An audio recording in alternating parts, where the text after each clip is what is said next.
guys, welcome back to Español con Ana. Today's video is actually not just for Spanish learners, but it could actually come in handy just for any language learner. So as you read in the title, today I'm talking about how to reach the advanced level when you're feeling stuck in the intermediate level.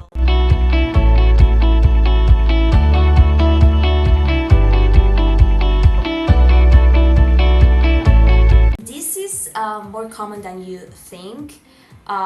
Whenever we are learning a language, we all get to that point in which we feel like we're not improving anymore. Like just anything we do is not really helping us to make any progress. And it's actually very frustrating. I actually experienced that when I was learning English and also when I was learning Portuguese. And based on that experience is that I can give some advice to you about it today. So I'm very happy to share these tips with you to help you to understand how to reach the advanced level and how to get closer to the fluency you want to have. Don't forget to subscribe if you like this video, if you find it useful. Don't forget to check all the videos if you're a Spanish learner. And don't forget to like this video if you want to see more videos about language learning as well, and not just about Spanish.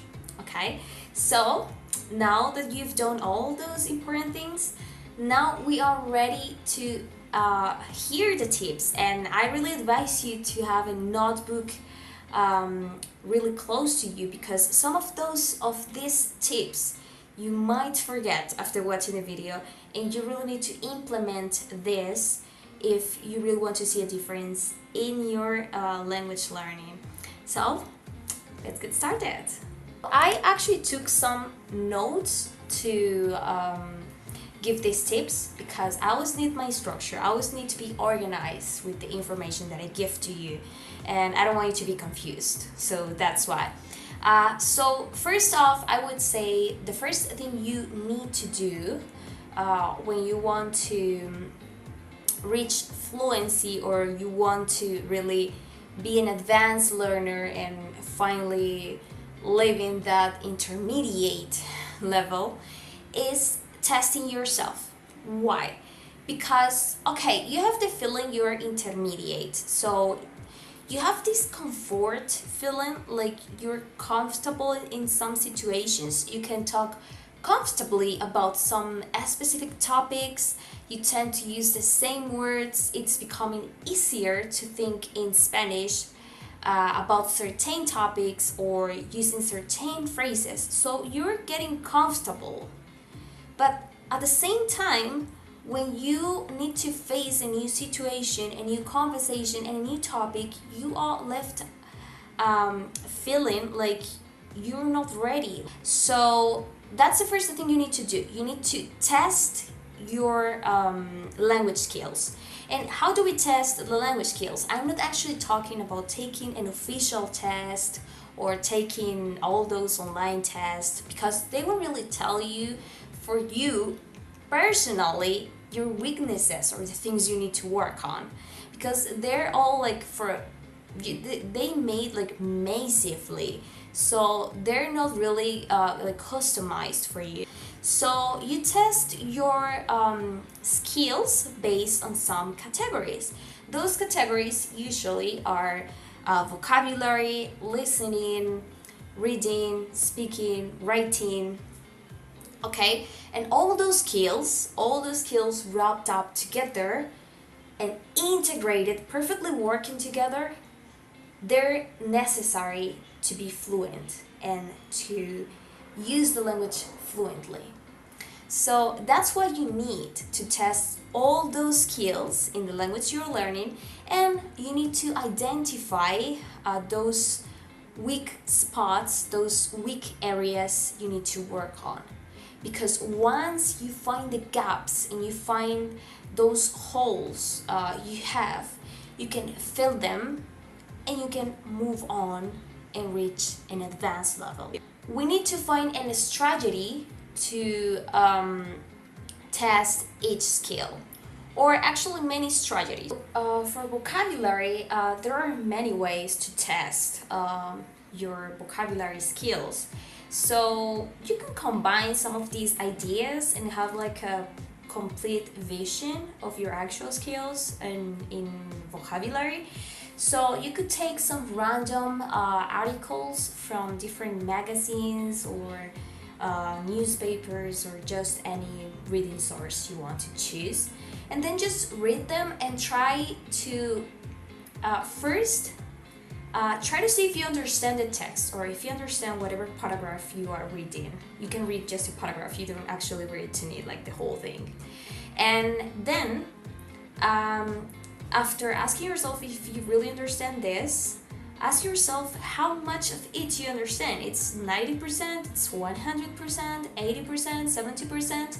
Well, anything below 70%,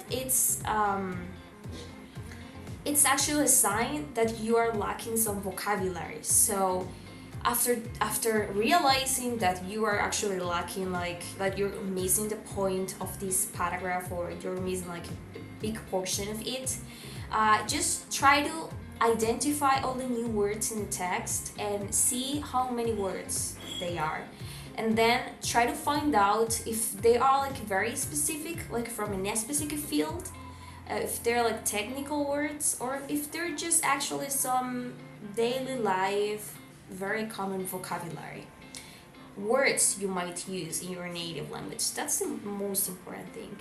If you see all those words and they're words you rarely or never use in your native language, it's probably not very important words for you to learn. But if they're words you might use in your native language, then it means they're words you lack. They're words you should have in your vocabulary list. So there you are spotting one weakness, which is in your vocabulary. Other ways would be maybe listening to a podcast and seeing like how many words you don't know from what they're talking. Watching a video on YouTube, trying just to find like any trending topic. Try not to be biased into any topic, because if you try to find a topic you're usually reading, listening, or watching, it's obviously going to be easier for you, and it's going to give you the false idea that your vocabulary is good enough. So try to find just random topics just to have like a good sample of your actual vocabulary list. And that would be for vocabulary. Then for listening, it's pretty obvious. You just have to listen to some things. Again, try to sample. Try not to choose a topic or something or a person or an accent you're especially familiar with. Just try to sample. Try to find random things and try to just see what's your average your average performance with all those different sources, and you'll be able to see how much you understand from this video, how much you understand from this podcast episode, or from this radio station, this radio talk, or whatever you're watching or listening to. And then you will know like, oh, I'm lacking. You are going to feel like you're missing something important in the conversation. It's just not a few words. It's like you actually a struggle trying to understand whatever they're saying. You cannot even write down the words they're saying because you just have trouble decoding the words they're saying into something you know in the language. So that means you need to practice your listening more. So there you are just spotting a listening weakness. For speaking is pretty obvious, and guys, I know some of you are going to tell me, I just don't have anyone to practice with. I don't have anyone who speaks blah blah blah in my neighborhood or in my city, in my country, or whatever you live. That is not true, okay? That is not an acceptable excuse nowadays when you can actually meet people online and you can filter out the people and you can choose their nationality, their age, their topics of interest, their hobbies, whatever. So it's not an excuse, guys. If you need a place to find some language partners to work with, then go to Hello Talk. It's an application. It's an Android application. I'm not really sure about iOS. I'm sorry. I'm going to leave the link below, so maybe you can find for iOS as well. And there you can just set your language interest, and the application is going to show you a list of potential language partners who are learning your native language and who want to teach or help someone with their native language, and that will be the language you're learning, obviously. So that's not excuse, okay? So first off, how to learn how to speaking, okay? It's the only way, speaking. But however, you don't always need someone to speak with. I know this sounds crazy, but it actually works. So before you actually take that step and talk to some people, maybe you feel shy, maybe you feel you're not sure, maybe I don't know, you're really afraid of making a mistake. So the first thing you can do is train yourself and speak with yourself. Talk to yourself, okay? And try to force your mind to think in the language you're learning. That's very important, okay? So whenever you're just maybe taking a shower and you're having your thoughts of the day in your native language, just try to think like, how would I think this in Spanish or any other language? And then just try to do it. Do you have the words? Yes, I have the words, so I'm going to try to do it. Do I have a grammar? Okay, I have the grammar, so this is the way I would think this. If you don't have the grammar, if you don't have the words to have those same thoughts, just try to make them more simple. Just try to think in a more basic way your thoughts.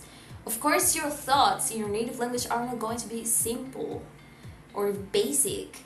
So if they don't fit in your current language level, then just make them more basic, more simple, so you can actually force yourself to think in the language you're learning.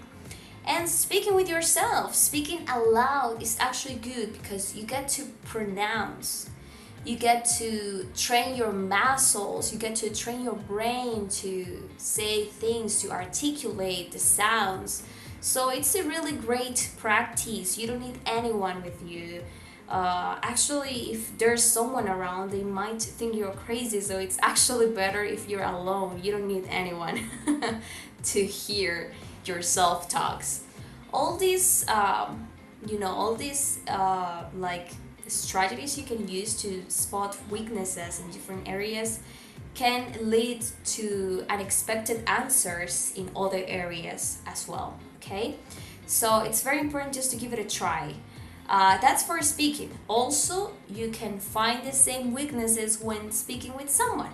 You're going to realize you have a lot of trouble thinking in the language you're learning, so it takes a really long time to get back to the person. Or maybe you just had really so much trouble trying to figure out the words you wanted to say. For reading, and actually reading and writing are like the strongest areas for people. Maybe it's not your case, but most of people is that way. And well, for reading, again, it's just like it's actually a reflection of other areas like vocabulary or structure or grammar. So if you see like you have trouble reading, it's probably just different areas not working well, like vocabulary, maybe grammar, and maybe just the structure of the language in general. All these areas, they make fluency. So you need to spot the weak areas in all of this, and then once you find all the holes, you need to make a plan for each one.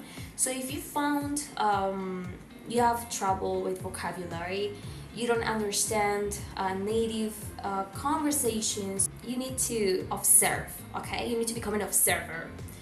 And you need to pay a lot of attention on the way they say things and their choice of words, and analyze, like, oh, this expression right here, is it something common, is it something people say? So just Google it and try to find if it's actually like expression people tend to use a lot, and just write it down.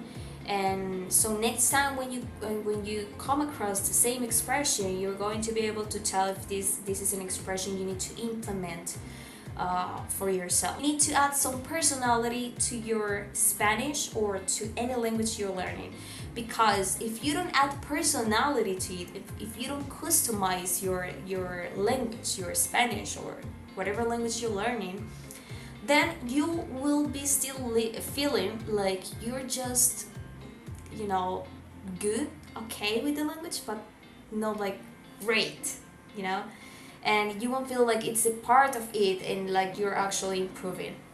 So you need to add some of your personality to the language you're learning, and you make that having your own choice of words, of slang, idioms, expressions.